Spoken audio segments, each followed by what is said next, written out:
దేశంలో మతరాజ్యాంగం చేయాలని మోడీ చూస్తున్నారంటూ సిపిఎం నేత బివి రాఘవులు ఆరోపించారు. ఖమ్మం సిపిఎం పార్టీ కార్యాలయంలో కార్యవర్గ సమావేశం నిర్వహించారు. సమావేశంలో రాష్ట్ర కార్యదర్శి తమ్మినేని వీరభద్రంతో కలిసి పాల్గొన్న రాఘవులు 70 ఏళ్లుగా సమకూర్చుకున్న దేశ సంపదను మోదీ 10 ఏళ్ల పాలనలో ధ్వంసం చేశారని విమర్శించారు. రాబోయే ఎన్నికల్లో బీజేపీ అధికారంలోకి రానివ్వకుండా ఉండడమే మా లక్ష్యమని, ఎన్నికలప్పుడే బీజేపీకి వ్యతిరేకంగా ఉండేవారు తప్పులు గుర్తొస్తాయా అంటూ రాఘవులు ప్రశ్నించారు. ఎలక్ట్రల్ బాండ్స్ తీసుకోకుండా ఉన్న పార్టీ ఏదన్నా ఉందంటే అది సిపిఎం ఒక్కటే. మిగతా పార్టీలన్నీ తీసుకున్నాయి. ఎంత నిజాయితీ గురించి మాట్లాడతాం, ఎంత నీతి గురించి మాట్లాడతాం. మిగతా వాళ్ళందరూ దొంగలని, మిగతా వాళ్ళందరూ దొంగ సొమ్ముని, నల్ల డబ్బుని మార్చేవాళ్ళని చెప్పేసి విమర్శ చేస్తున్నావు కదా.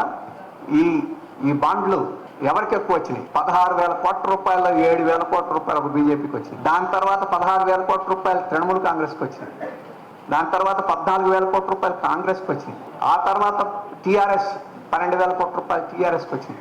ప్రపంచంలో కల్లా అత్యంత అవినీతిపరమైన ఏదన్నా ఉందంటే అది ఎన్నికల బాండ్లు, ఇంకోటి కాదని చెప్పేసి మనం సుప్రీంకోర్టులో కేసు వేసాం. ఎవరు? మన పార్టీ వేసింది. ఇది ఏర్పడిన తర్వాత 4 అసెంబ్లీ ఎన్నికలు జరిగినాయి.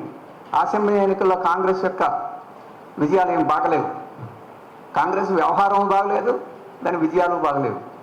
ఇక ఇండియా వేదిక పని అయిపోయింది, ఇంకా అంతా అయిపోయిందని చెప్పేసి విస్తారంగా ప్రచారం కూడా జరిగింది. బీజేపీ ఇక అయిపోయింది, ఇంకా ప్రతిపక్షమే లేదు, ప్రతిపక్ష విముక్తి కలిగిన భారతదేశాన్ని మనం చూడబోతున్నామని చెప్పేసి ప్రచారం చేశాం. కానీ మళ్ళీ ఇప్పుడు ఆ ఇండియా వేదిక మళ్ళీ కొంత సర్దుకొని ఒక ఐక్యంగా మళ్ళీ ఈరోజు బీజేపీ వ్యతిరేక పోరాటానికి సిద్ధం అవుతుంది. ఒడంబడికలు ఇచ్చిపుచ్చుకునే పద్ధతిలో కొంత మెరుగ్గా జరుగుతుంది.